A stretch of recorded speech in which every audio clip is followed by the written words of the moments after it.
스포츠.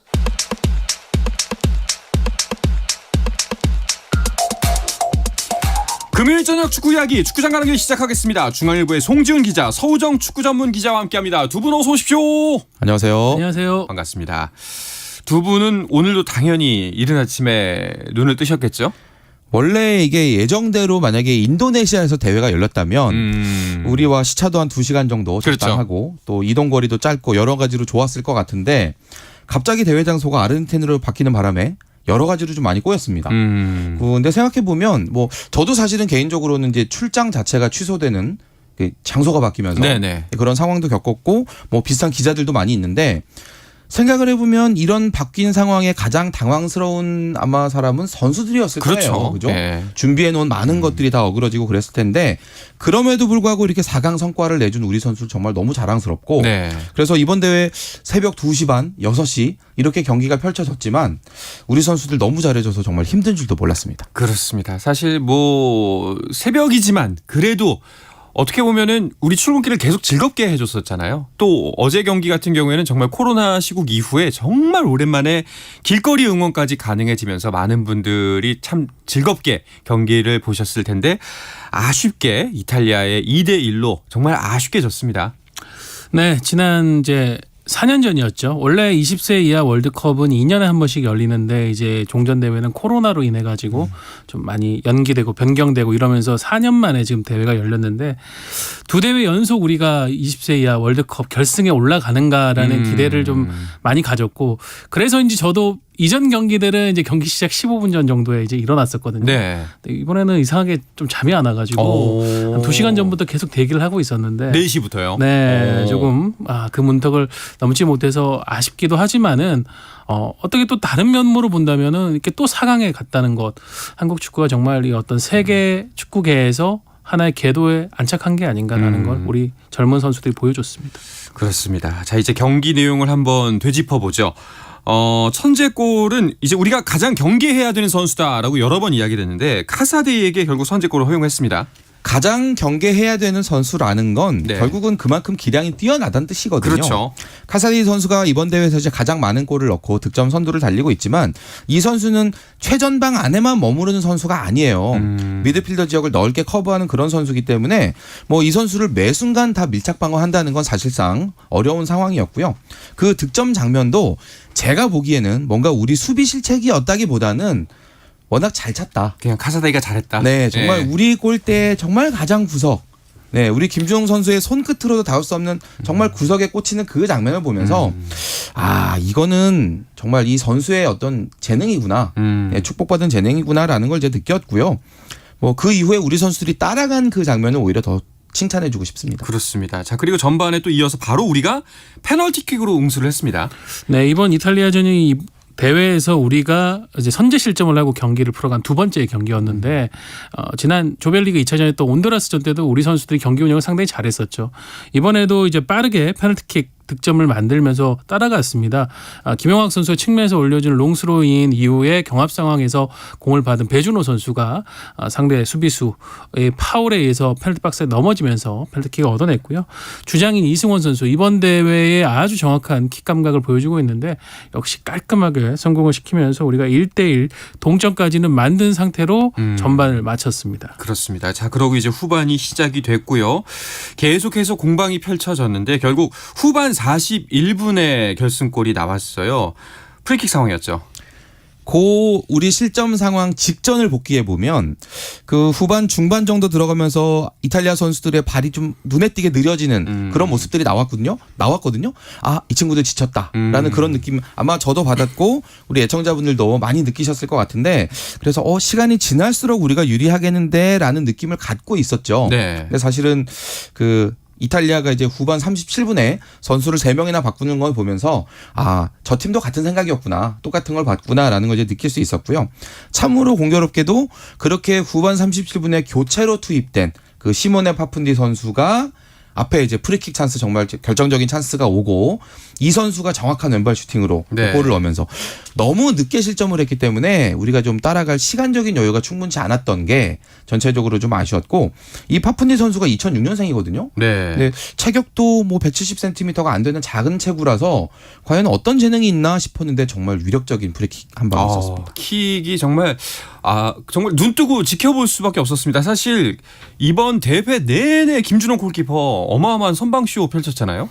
네, 이날도 뭐 골 라인을 넘어가기 직전에 걷어내는 선방을 비롯해 가지고 좋은 세이브를 많이 보여줬는데 사실은 이제 그런 프리킥 상황에서는 골키퍼와 수비벽 사이에 서로의 신뢰가 있습니다. 이제 수비벽 지역이 그쪽 방향을 막아주고 그렇죠. 나머지 공간을 이제 골키퍼가 막는 상황인데 파푼디 선수의 킥은 정확하게 우리 수비벽 너머로 왔고 아쉬운 점은 우리 선수들도 좀 지쳤었던지 그때 수비벽 상황에서 좀 띄워줬어야 되는 상황인데 거기서 멈칫했던 우리 두 명의 선수 머리 위로 공교롭게 네. 그 킥이 날아오면서 뭐 김준호 골키퍼는 그쪽 공간을 수비벽에게 맡겼었기 때문에 멍하니 당할 수밖에 없었던 그런 장면이었습니다. 네.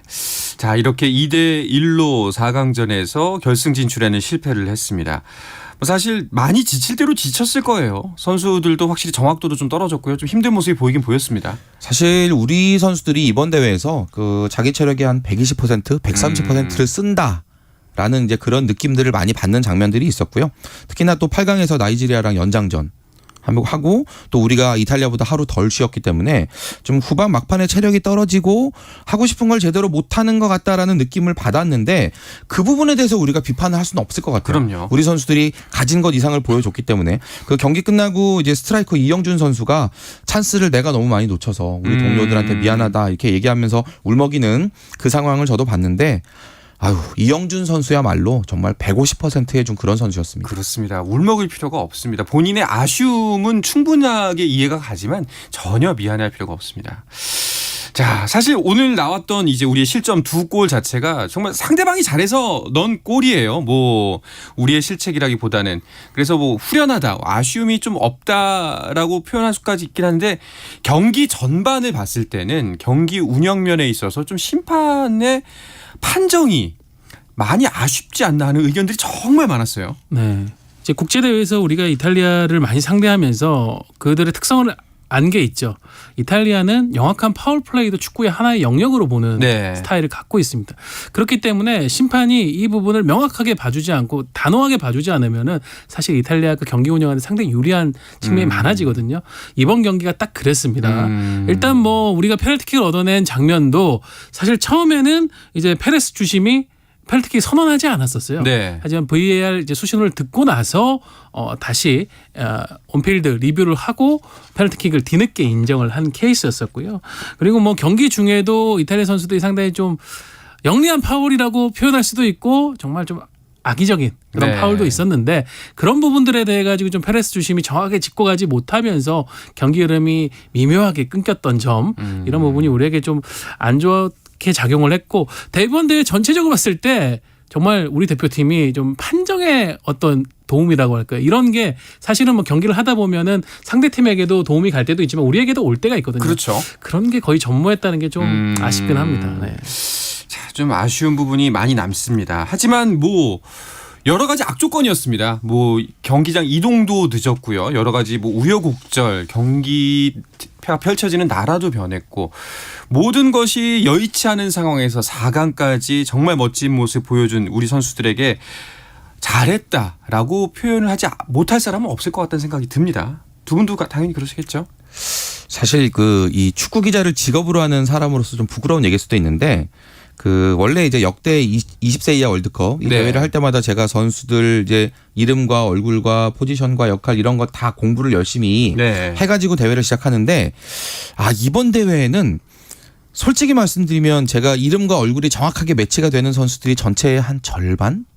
밖에 안 됐던 것 같아요. 그렇죠? 예. 4년 전 대회 같으면 이제 이강인이라는 확실한 선수가 있고 이제 그 선수를 중심으로 제가 공부를 열심히 했었는데 저도 좀 많이 아니랬던 것 같고 그래서 우리 선수들이 이렇게 열심히 싸워주고 4강까지 올라가는 그 과정이 더 뭉클했고요. 네. 저도 이 축구 관련된 직업인으로서 좀 많이 반성하는 계기가 됐던 네. 그런 대회였습니다. 그렇습니다. 하지만 아직 끝난 거 아닙니다. 대회가. 우리가 결승 진출엔 실패했지만 3, 4위전이 남아있습니다. 오늘 주장 이승원 선수도 그렇게 인터뷰를 했어요. 네, 네, 이제 준결승전에 올랐다는 거는 이번 대회에서 7경기를 모두 소화해야 된다는 의미입니다. 그 얘기는 얘기해 주신 것처럼 준결승에서 패배해도 3, 4위 결정전으로 가야 되는데요. 지금 이번에 만나게 되는 팀은 복병 이스라엘입니다. 사실은 이 이스라엘 때문에 개최지가 바뀌는 그렇죠. 상황이 벌어졌습니다. 인도네시아 뭐 주정부라든가 일부 가격 단체들이 이스라엘 선수들 왜냐하면 종교적으로 갈등이 있으니까 안전을 보호하지 못한다라는 성명을 내면서 피파에서 과감하게 개막 2달을 앞두고 개최지를 바꾼 거였는데요. 네. 이 이스라엘이 또 돌풍을 일으키면서 이번 대회 또 준결승에 올라왔고 뭐 우루과이에게 패했지만은 이제 우리와 3, 4위전을 치르게 됐습니다. 그렇습니다. 자, 이제 3, 4위전이 월요일 새벽에 펼쳐질 예정이고요. 그리고 우리를 또 기다리고 있는 거는 바로 형님들 경기입니다. A대표팀 경기도 볼 준비해야죠. 네, 피파가 정한 6월 A매치데이가 이제 다음 주부터 2주 동안 진행이 되는데요. 우리 대표팀 오는 16일에 부산에서 페루와 첫 경기를 치르고요. 20일에는 대전으로 장소를 옮겨서 엘살바도르를 상대하게 됩니다. 네. 자, 이 평가전에 나설 대표팀 명단 발표가 됐습니다. 클린스만호, 진정한 클린스만호의 이제 첫 출발이라고 볼 수가 있을 것 같은데 어떤 명단이 발표됐죠? 네, 큰 폭의 변화는 어느 정도 예상이 됐는데요. 지난 3월 이제 클린스만 감독이 취임하고 첫 소집때는 뭐 클린스만 감독 스스로도 얘기를 했습니다. 대표팀에 대한 파악이 적기 때문에 지난 카타르 월드컵에 이제 선수들을 대부분 불러들였고 네. 뭐 이기재 선수라든가 일부 변화가 있었죠. 그렇기 때문에 이번 6월 A매치 소집 때는 그래도 유럽이라든가 K리그에서 클린스만 감독 그리고 코칭 스태프가 파악한 새로운 선수들이 들어올 거라는 예상이 있었는데 역시 예상대로 새 얼굴들이 있었습니다. 벨기에 헨테스 뛰고 있는 홍현석 선수 그리고 제주 유나이티드 소속의 측면 자원 안현범 선수 그리고 울산현대 수비형 미드필더 박용우 선수가 생애 첫 A대표팀에 발탁이 됐습니다. 그렇습니다. 사실 김민재 선수가 이제 군사훈련 때문에 참가를 못하기 때문에 수비진 명단도 궁금했거든요. 수비진에는 어떤 변화가 있죠? 김민재 선수가 이제 훈련소에 입소하는 것도 있지만 또 김영권 선수 부상도 있잖아요. 그렇죠. 네, 또 여기서뿐만 아니라 조유민 선수, 김문환 선수도 다쳤기 때문에 수비진에서 아마 가장 많은 변화가 있을 것이다라는 건 미리 예측이 됐던 상황이고요. 이 중앙 수비는 그 벤투호 시절에도 대표팀을 오갔던 박지수 선수가 대체 1번으로 뽑혔습니다. 그리고 뭐 김주성 선수라든지 뭐 설영우, 안현범 이런 좀 신선한 카드들도 포함이 됐습니다. 네. 자, 그리고 한 가지 또 눈에 띄는 것 중에 하나가 손준호 선수가 명단에 올랐습니다. 지금 구금 중이잖아요. 네, 소속팀 산둥 타이산 내부에서 벌어진 이제 복잡한 문제들이 있습니다. 네. 뭐 승부 조작 문제도 있고 감독은 또 이제 뇌물 수수 관련해서 지금 조사를 받고 있는 상황. 여기 연장선상으로 지금 손준호 선수가 혐의를 받으면서 구금된 상황입니다. 근데 정확하게 어떤 문제로 구금이 됐는지는 중국 당국에서도 알려주지는 않고 있는 상황이에요. 그래서 이거를 지금 확인하기 위해서 뭐 우리 대한축구협회에서도 인력을 파견해서 접촉을 시도했는데 결국은 손준호 선수를 만나지 못했고요. 상당히 지금 답답한 상황인데 그런 상황에서 지금 클린스만 감독이 대표팀 명단을 뽑았다. 그러니까 선발이 되느냐 안 되느냐 뭐 이런 뭐 문제가 있지만 클린스만 감독이 그런 메시지를 했거든요. 우리가 지켜보고 있고 돕고 있다라는 걸 메시지를 주고 싶어서 선발을 했다라고 얘기를 했습니다. 그러니까 손준호 선수가 만약에 선발 이게 대표팀에 오지 못하면 명단은 바뀔 가능성이 있지만은 제가 볼 때는 클린스만 감독 그리고 대한축구협회가 지금 현재 뭐 외교적으로 행정적으로 어떤 상황으로 지금 이 문제를 풀지를 못하니까 네. 어떤 축구적인 메시지 어떻게 보면 이게 좀 더 앞으로 나가면은 피파가 어떻게 보면 또 개입될 수 있는 그런 여지까지 이번 대표팀 발탁을 하면서 지금 만들어 놓은 상황이 아닌가. 약간 그런 생각이 들더라고요. 그 약간 그 뒤에 숨겨져 있는 함의까지 듣고 나니까 정말 감독다운 선택을 했구나라는 또 생각이 드네요. 알겠습니다. 자, 정말 이번 명단만 봐도 클린스만호의 첫 출발 볼 수 있는 것, 볼거리 그리고 이제 기대하는 점들이 많이 눈에 띄는 경기가 펼쳐질 것 같다라는 생각이 듭니다. 자, A매치가 앞으로 있기 때문에 K리그는 오늘 주말 경기를 끝으로 열흘 정도의 휴식기에 들어간대요. 그래서 주말 동안 더 치열한 경기들이 이어질 것으로 보입니다. 이야기는 잠시 쉬었다 가서 계속해서 나누겠습니다.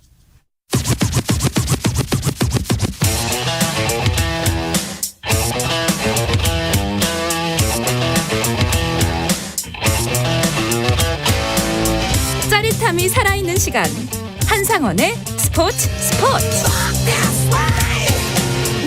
금요일 저녁 축구 이야기 축구장 가는 길 듣고 계십니다. 서우정 축구 전문 기자 중앙일보의 송지훈 기자와 함께하고 있습니다.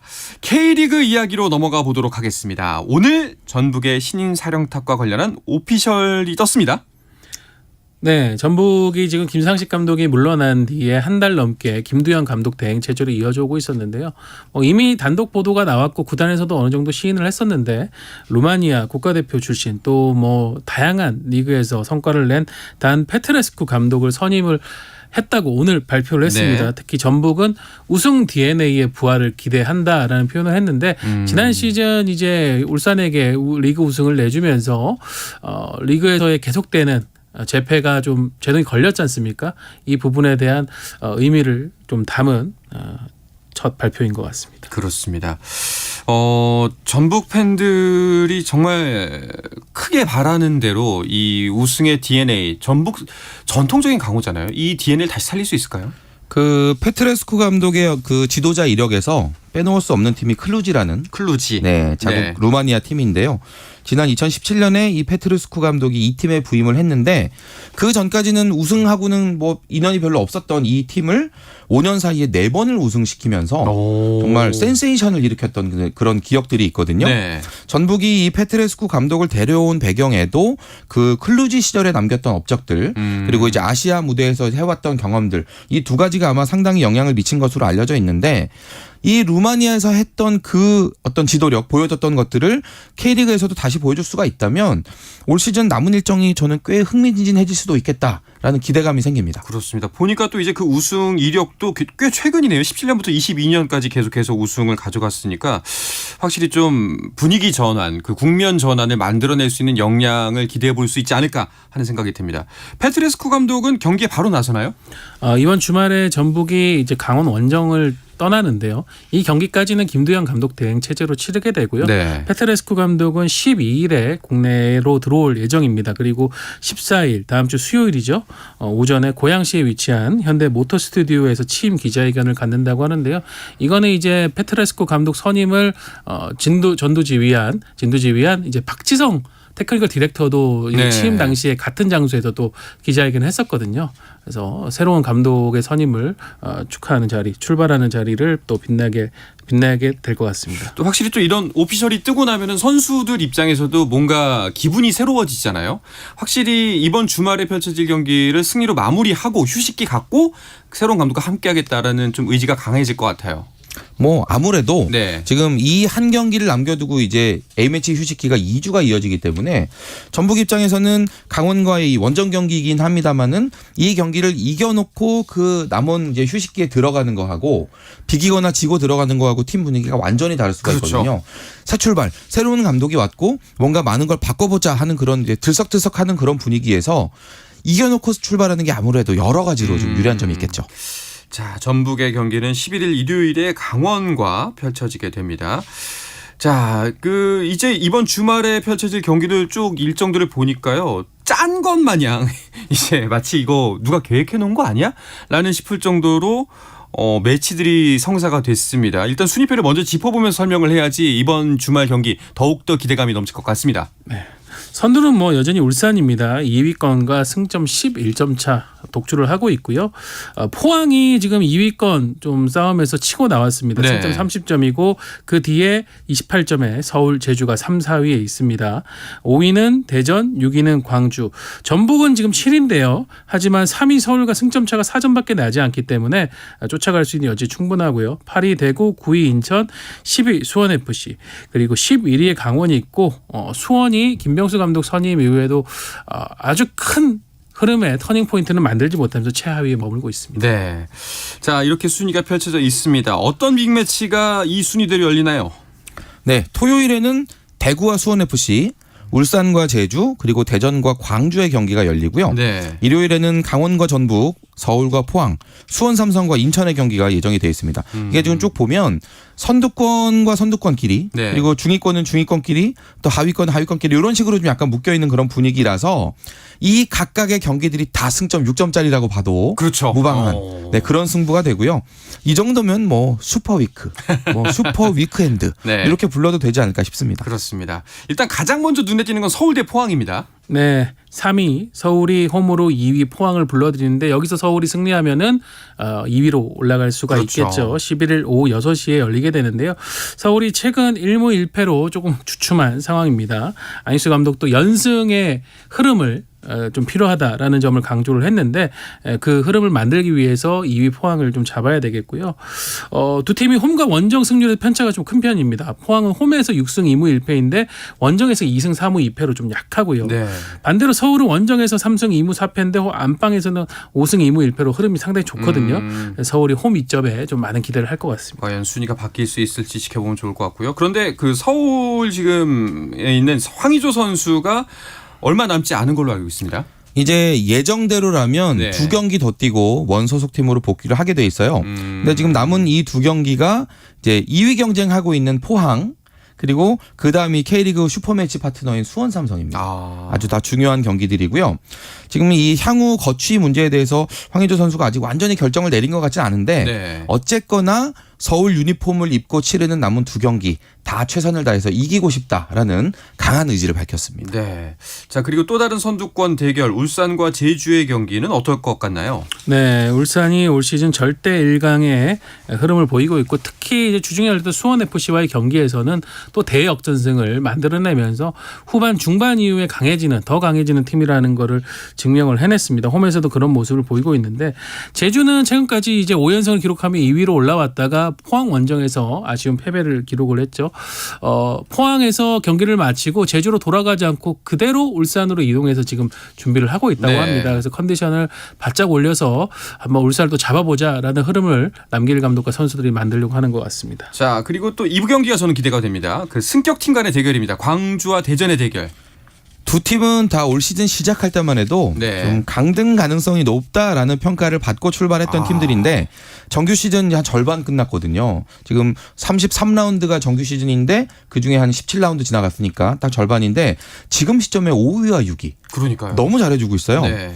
대전이 최근에 1무 3패 좀 부진하다가 이제 7일 강원FC전에서 2대1로 이기면서 이 무승의 고리를 끊어낸 반면에 광주는 1라운드 정말 좋다가 잠깐 내려가나 싶더니 다시 또 3연승이에요. 네.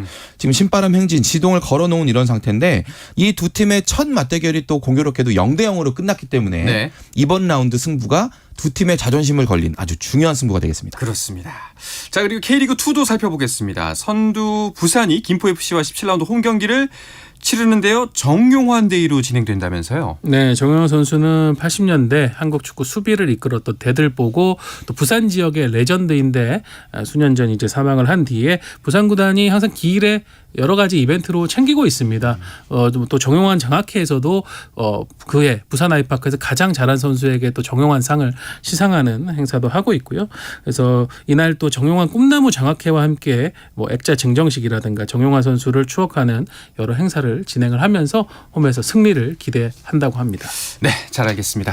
자, 이번 주말은 K리그와 함께 그리고 다가오는 주에는 이제 A매치와 함께 즐거운 축구 라이프 즐기시기 바랍니다. 이야기를 끝으로 금요일 저녁에 축구 이야기 축구장 가는 길은 마치겠습니다. 중앙일보의 송지훈 기자, 서우정 축구 전문 기자와 함께했습니다. 두 분 고맙습니다. 감사합니다.